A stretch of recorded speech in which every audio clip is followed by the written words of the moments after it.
Nosotros habíamos invitado eh, a Tenoch Huerta, al actor Tenoch Huerta, antes de un episodio que aconteció en el curso del día de hoy.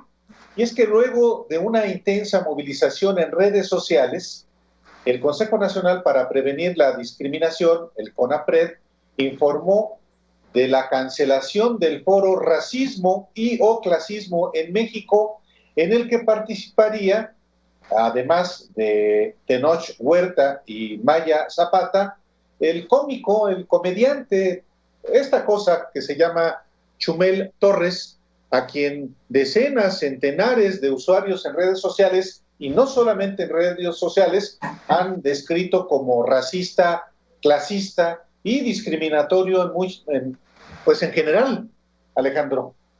Sí, bueno, de hecho la invitación de CONAPRED a Chumel Torres, que no entiendo muy bien todavía la justificación, o sea, qué fue lo que inspiró esa invitación a un personaje como Chumel Torres, que pues ha sido señalado permanentemente justo por discriminación y por racismo y por clasismo, pues protestaron, eran miles de tweets, eran miles las personas que protestaron, entre ellos en particular, Álvaro, Beatriz Gutiérrez Müller, la escritora y esposa del presidente López Obrador, quien le recuerda en un tuit a este personaje, le dice ella misma, a este personaje, le dice que siendo menor de edad había discriminado y le había puesto un apodo a su hijo.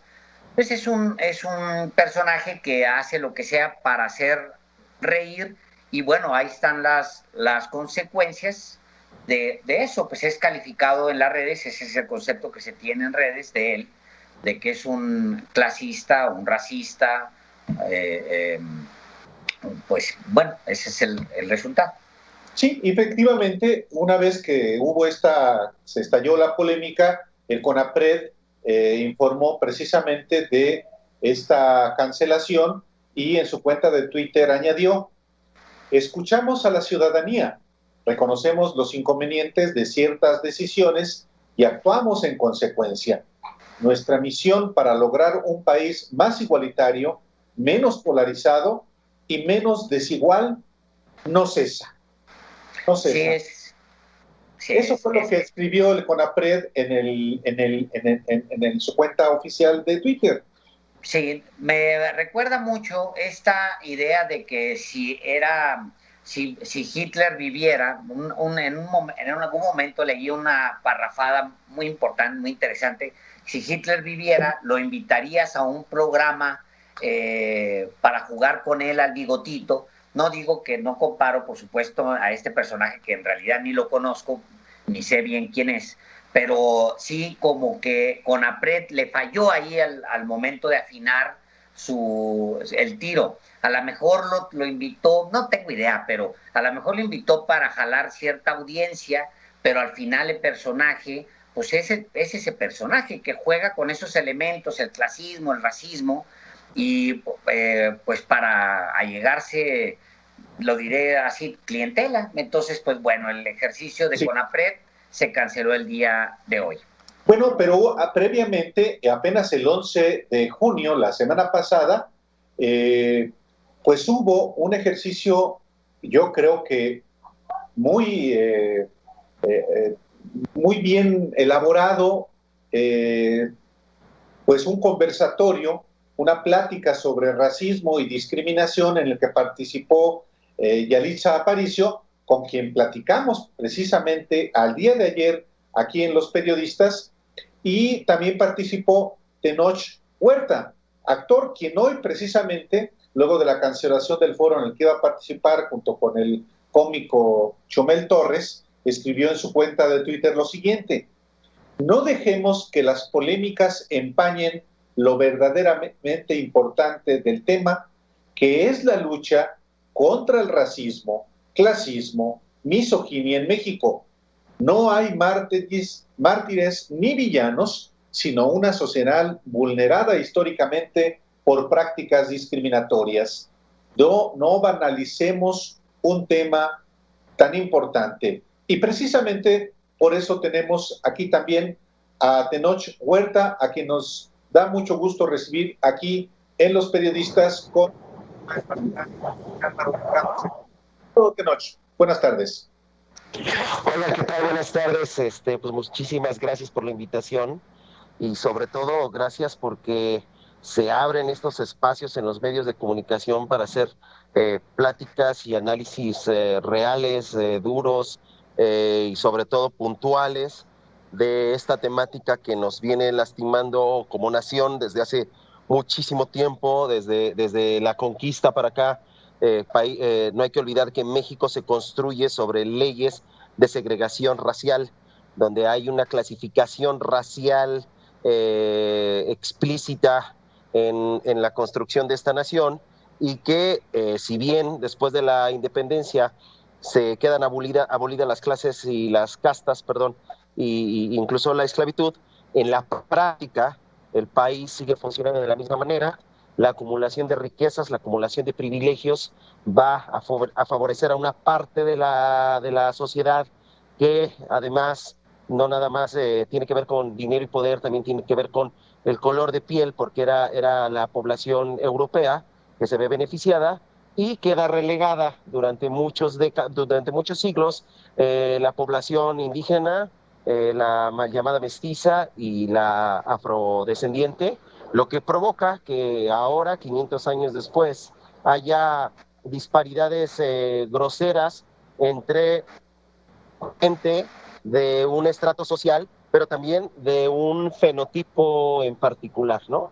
Entonces, yo creo que es importante que todos nos sumemos a la discusión, que no sea un momento nada más de polémicas, que se distraiga uno en estos temas de que si dijeron o no dijeron, que si esto o el otro, no. Creo que esto nos trasciende a nosotros mismos, no tiene nada que ver conmigo, no tiene nada que ver con María Zapata, no tiene nada que ver con Chumel Torres, tiene que ver con la historia y cómo está configurado este país.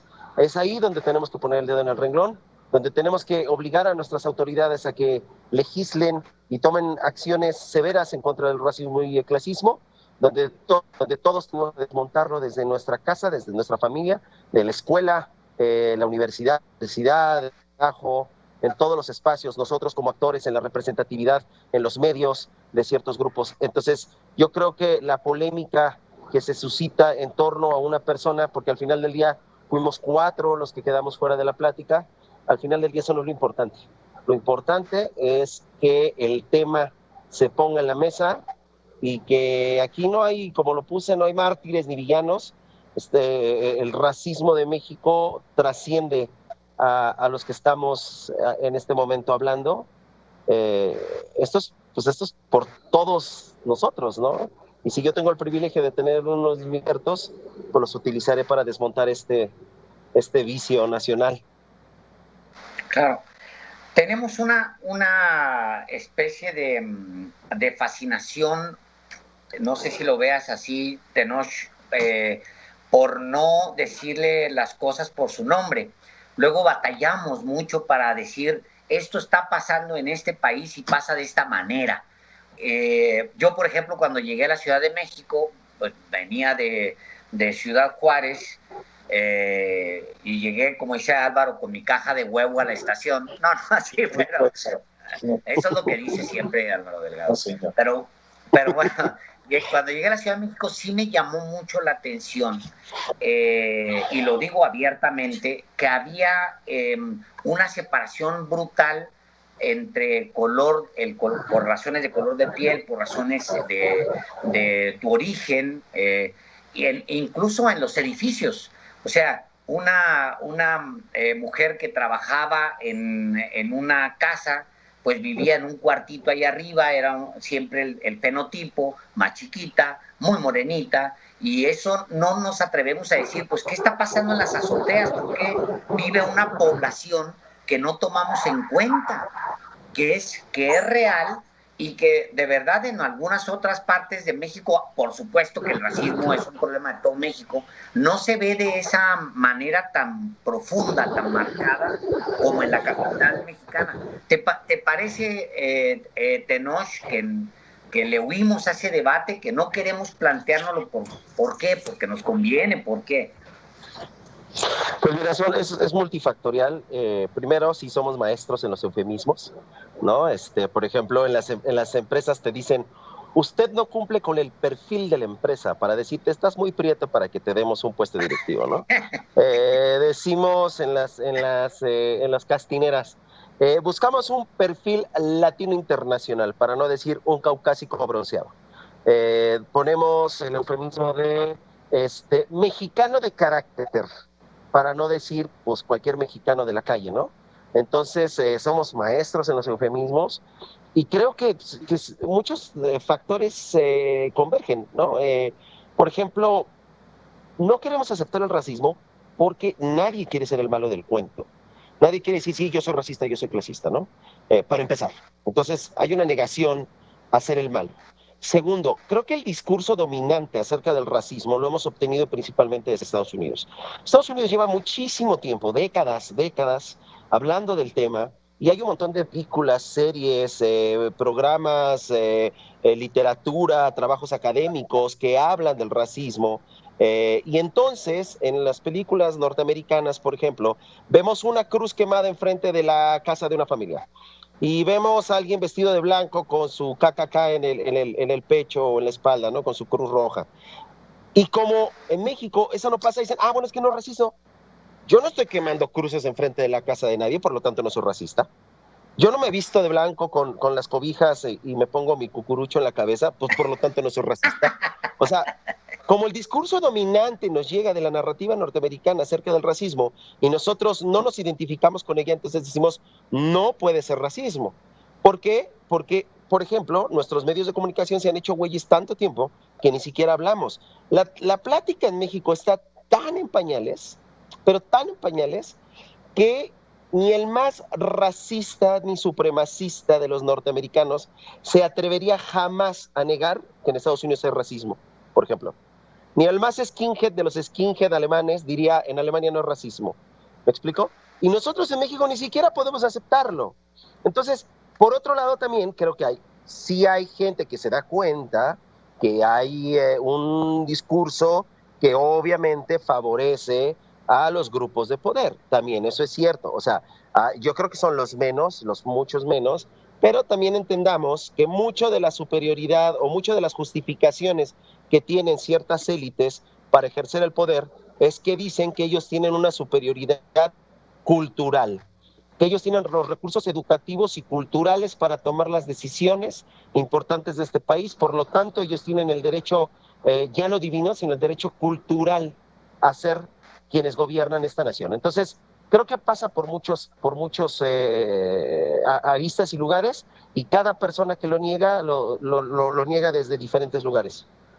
Tenoch, ¿se puede ser tolerante con los intolerantes? ¿Se puede tolerar el racismo? ¿Se puede tolerar el clasismo? ¿Se puede tolerar a quienes actúan discriminatoriamente por condición económica, por condición social, por condición sexual, por creencia religiosa?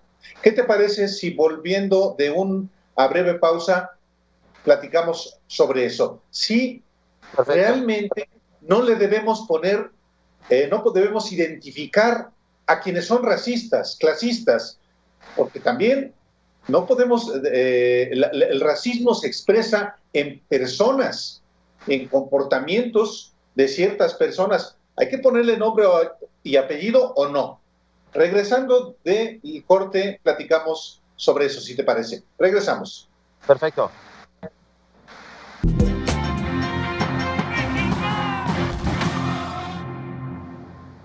Son las 7 de la noche con 20 minutos y estamos platicando con Tenoch Huerta. Él es actor y antes del corte yo le formulaba a Tenoch y naturalmente también a Alejandro, ¿se puede ser tolerante con quienes son intolerantes?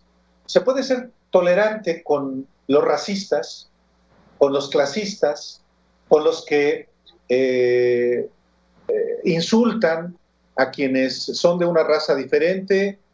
que tienen una creencia religiosa diferente o no tienen ninguna, a quienes tienen cierto color de piel. No me refiero a como el racismo a la inversa, esta estupidez que también prevalece mucho en México, pero no hay que ponerle nombre y hay que exhibir a quienes actúan con estas aberrantes conductas de racismo y discriminación en general. Bueno, primero quisiera arrancar diciendo que las razas no existen, pero el racismo sí.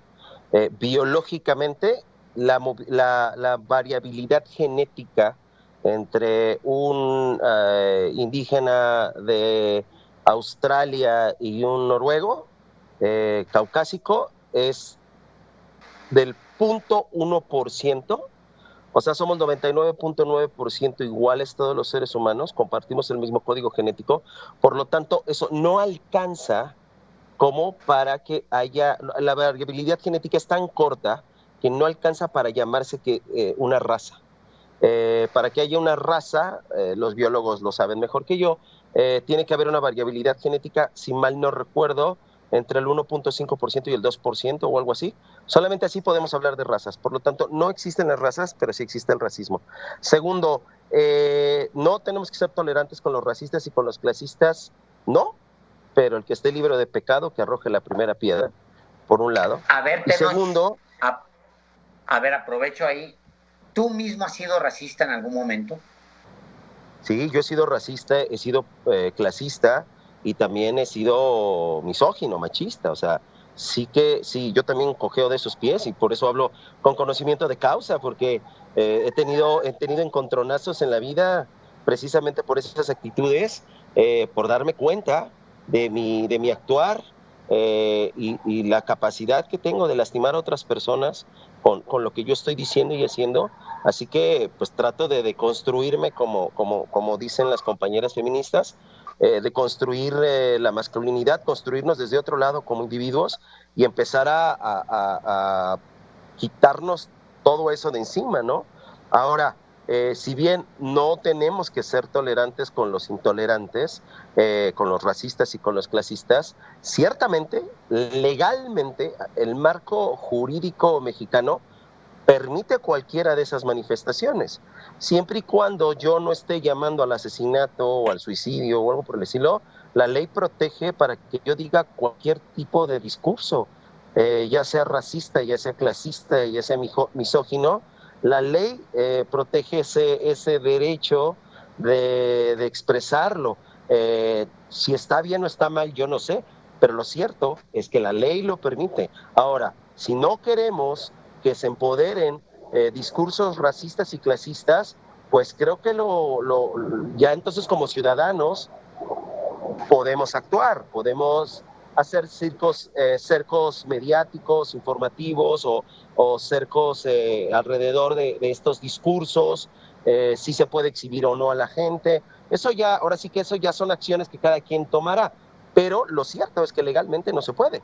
Entonces creo que también ahí podríamos y tendríamos que hacer un ejercicio muy, muy claro y muy, muy detenido y muy a conciencia de si se puede legislar o no, y qué tan conveniente es legislar y quién puede utilizar esas legislaciones para censurar cierto tipo de discursos, por ejemplo.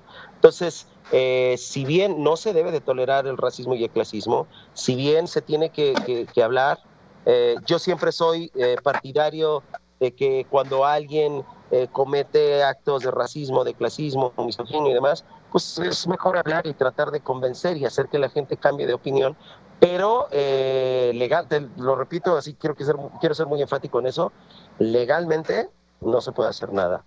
Como consumidores, como público, por eso hay ley, pues ya por eso hay ley federal para prevenir y eliminar la discriminación, porque hay la libertad de expresión que consagra la Constitución en su artículo 6º, pues sí, sí permite, garantiza la libertad de expresión, pero no es una libertad absoluta, sobre todo cuando se trata de discriminación, y por eso existe justamente la ley federal para prevenir y eliminar la discriminación, que sí sanciona ciertas conductas, bueno, como las de hoy, como las de este individuo, Chumel Torres, que no es por darle demasiada importancia, pero es la expresión de alguien que cotidianamente, con el propósito de ganar audiencias, insulta, agrede, con expresiones racistas y discriminatorias. Y el problema es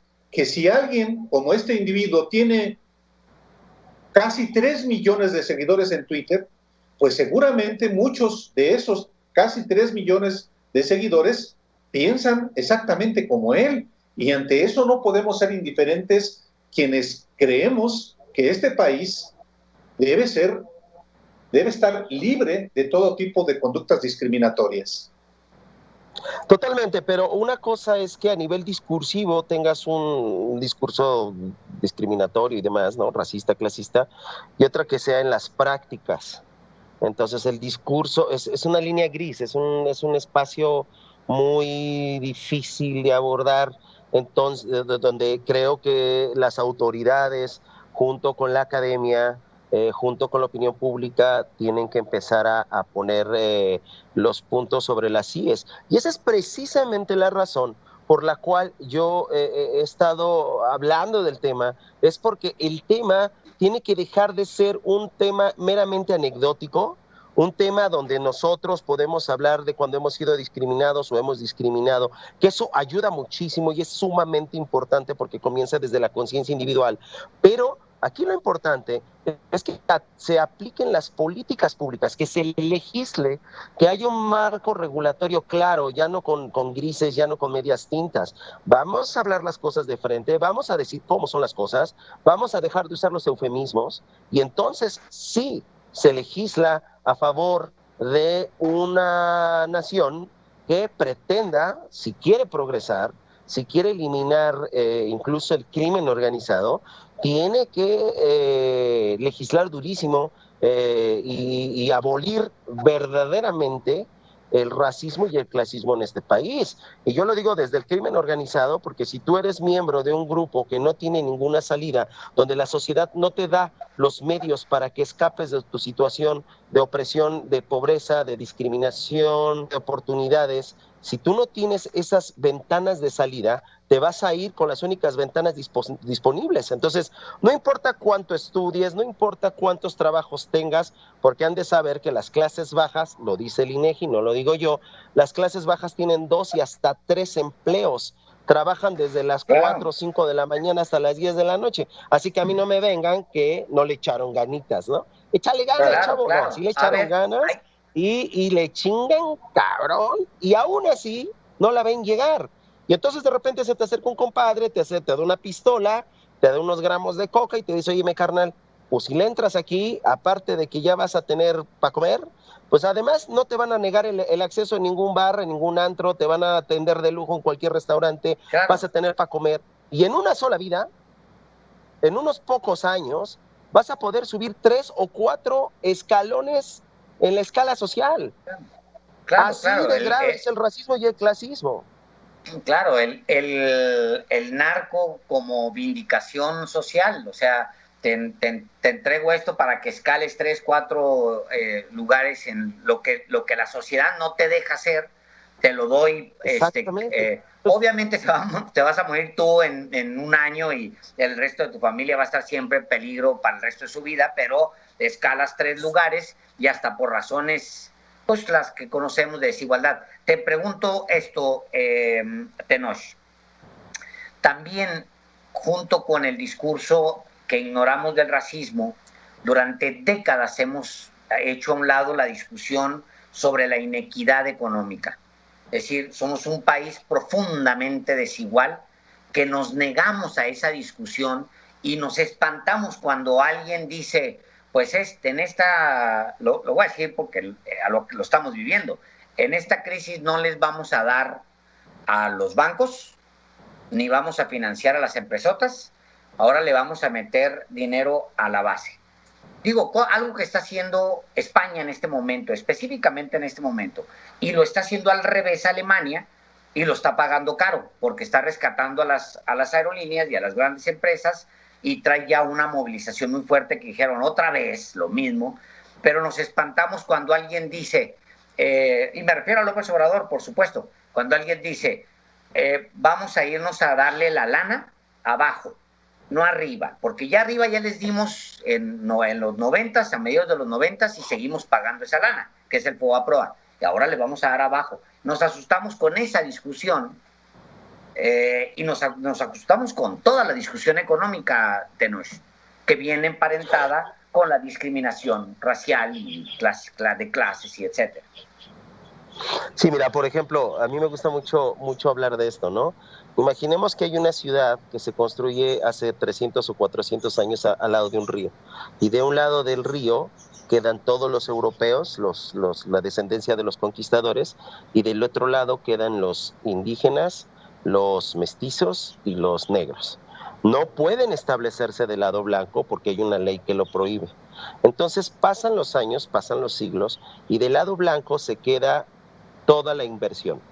Tienen luz eléctrica, agua potable, drenaje, las mejores escuelas, pavimentación, buenos parques, centros de esparcimiento, tienen centros comerciales, tienen inversión, pero además los gobernadores nacen de ese lado blanco de la ciudad, y también los presidentes municipales, y cuando hay que hacer obra pública se lo dan a los del lado blanco porque son los primos, porque son los tíos, porque son los padrinos, los ahijados, los compadres, y entonces la acumulación de privilegios, la acumulación de riqueza empieza a recaer de un lado de la ciudad. Del otro lado, donde están los mestizos, los indios y los negros, no hay inversión. Entra tarde el drenaje y entra deficiente, entra tarde el agua potable y entra deficiente, no hay ningún tipo de seguridad social, no hay escuelas, no hay parques, la gente vive en precariedad, la lana no se queda de su lado. Obviamente ni los presidentes municipales, ni los gobernadores, ni los senadores, ni nadie nace de ese lado. Por lo tanto, no hay acumulación ni de riqueza, ni de poder, ni de representatividad. Y después tienen a bien hacer sobre el río hacen una calzada, y entonces de un lado de la calzada queda predominantemente blanco después de 400 años, y del otro lado de la calzada queda predominantemente moreno y pobre después de 400 años. Bueno, este ejemplo que acabo de poner es la fundación de la ciudad de Guadalajara. No lo digo yo, hay un estudio del CIDE donde nos dicen cómo se fundó Guadalajara. Esta acumulación de riqueza y esta acumulación de desventajas, de desigualdades, va cobrándonos factura con el tiempo.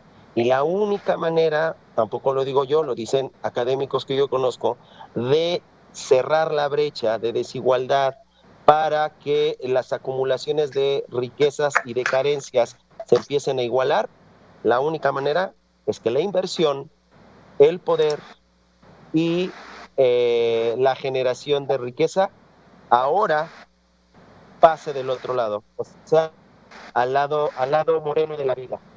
Necesitamos hacer estas compensaciones. Entonces, si tú le sigues dando dinero al lado europeo de la ciudad, evidentemente seguirá acumulando riqueza, y el lado moreno de la ciudad no va a tener ninguna. Así que estas políticas públicas, por muy polémicas que nos suenen, al final del día están probadas en otras partes del mundo, están probadas incluso en países del llamado primer mundo, y han tenido mejores resultados que seguirle dando dinero a los ricos, porque hay este mito de que la riqueza se derrama, ¿no?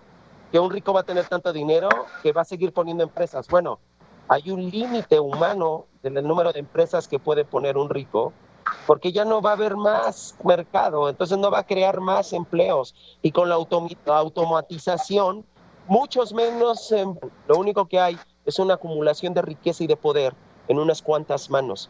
Así funciona, no lo digo yo, lo dicen los académicos, pues, lo dice la historia. Pues sí, Tenoch, muchísimas gracias por compartir con el auditorio esos posicionamientos. Es un tema al que hay que seguirle entrando, seguirlo discutiendo, seguirlo debatiendo, y hoy, pues muchísimas gracias por esta oportunidad de estar en Los Periodistas. No, muchísimas gracias a ustedes, y no hay que quitar el dedo del renglón, el dedo de la llaga. Hay que seguir hablando de racismo y de clasismo en este país. Súper, gracias, Tenoch. Hasta luego. Volvemos después de una breve pausa.